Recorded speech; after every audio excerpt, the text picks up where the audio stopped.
إن الحمد لله نحمده ونصلي على رسوله الكريم أما بعد আজকে আমরা জানব যে তওবার তিনটি শর্ত রয়েছে।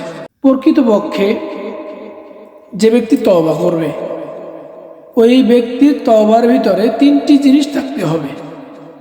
এক নাম্বার হল মুখে ক্ষমা চাইতে হবে। দুই নাম্বার হল গুনাহের জন্য ভিতরে লজ্জিত হতে হবে। তিন নাম্বার গুণ হলো ভবিষ্যতে এই গুনাহ কখনোই করব না এর দৃঢ় প্রতিজ্ঞা করতে হবে। এই তিনটা কাজ যদি আমাদের তওবার ভিতর থাকে তাহলে আল্লাহ তাআলার কাছে এই তওবা গ্রহণযোগ্য হবে। আর যদি আমাদের তওবার ভিতরে এই তিনটি গুণ যদি না থাকে তাহলে এই তওবা আল্লাহ তাআলার কাছে গ্রহণযোগ্য হবে না।